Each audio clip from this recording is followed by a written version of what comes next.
We all need a space where we can feel productive, focused, and have the ability to let our creative ideas come to life. Hi, I'm Moose, and in this video, I'll take you through my DIY process of updating my small shop and give you a tour of my full shop setup. I'm a structural engineer who likes to fabricate projects in my downtime and supplement my passion of working out with DIY workout equipment.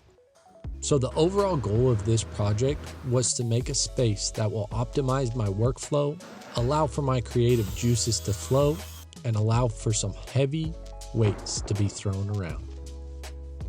The first step to creating this space was to make the building I have functional. I purchased a house a year ago, and this 20-foot by 30-foot shop was on the property. It had no lights, storage, or electricity. It was basically a shell, but it was all mine. I ran electricity from my main house breaker panel to the building. I am not an electrician, so this was a long process of watching YouTube videos, countless trips to Lowe's, and making phone calls to a buddy who had more experience. In order to supply enough power to my welder and power tools, I elected to use 8-gauge wire. Within the building, I strategically placed each plug-in near the four corners of the building with an extra plug directly above where I planned to put my workbench. I also placed a 240-volt plug-in at the end of my planned workbench to power my welder, which is pretty much the whole reason of this building. These 4-foot linkable lights are sold by Harbor Freight and are a great low-cost option to easily light up a large area. Each light is 5,500 lumens, and I have 5 linked together. The shop is well lit, but I plan to add more lights above my workbench. The workbench is the foundation of any good shop. It stores tools in a logical manner to make them easily accessible and serve as a platform to quickly set up any DIY project. This workbench was created from pine studs and 3/4-inch particle board to keep costs low and assembly easy. I put the whole thing together in one weekend, only using wood screws, an impact driver, and a circular saw. The whole cost was around $125. I painted the visible surfaces matte black, except for the main working surfaces and shelf. This will help the tools visually pop to aid in quick tool access. The lower shelf and floor areas are intended for power tool storage.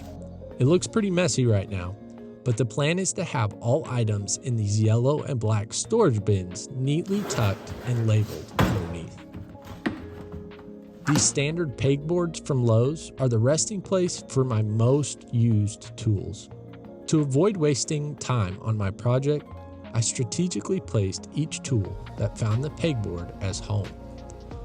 Clamps are in this area, wrenches and screwdrivers are in this area, metalworking tools are here, and random stuff is sprinkled in on this side.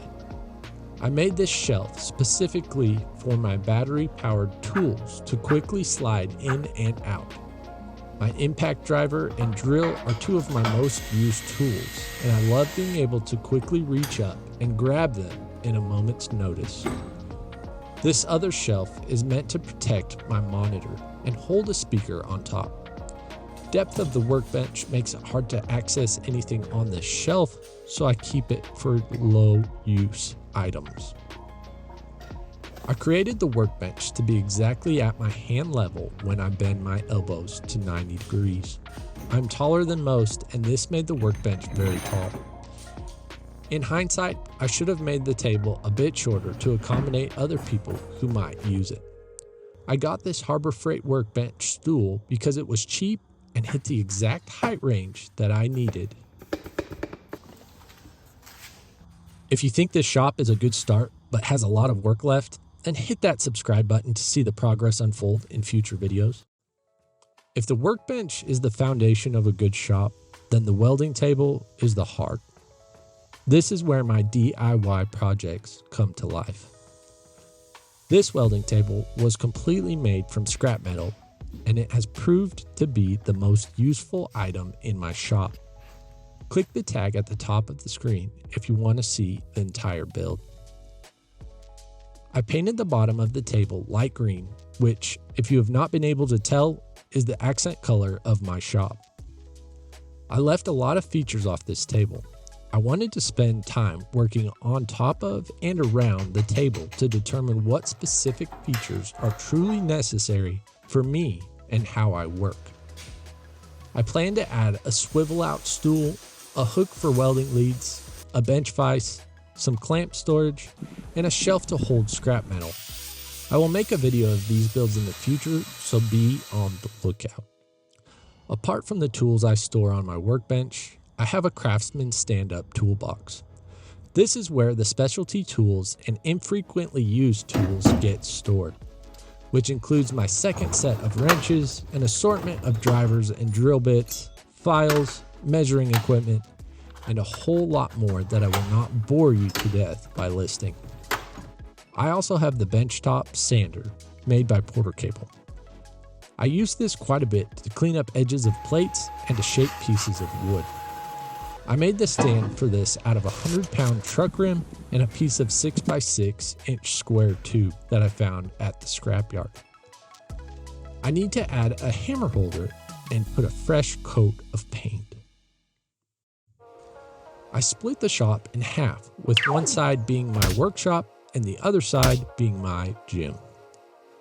I like to make DIY gym equipment, and this setup makes for an easy transition to test out my projects.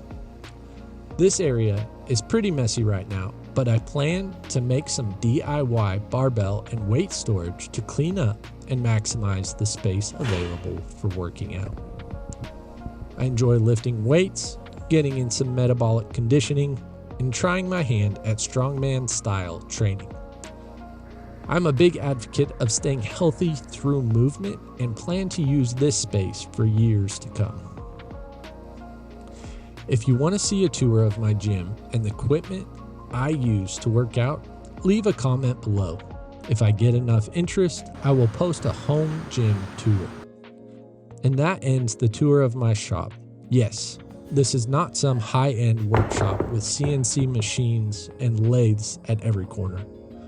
But I have what I need to make DIY projects and have fun in the process. Check out the build videos on my channel to see how I use this shop to make my projects come to life. Let me know if you have any questions, and I will do my best to get back to you. With that out of the way, it's time to get back to work.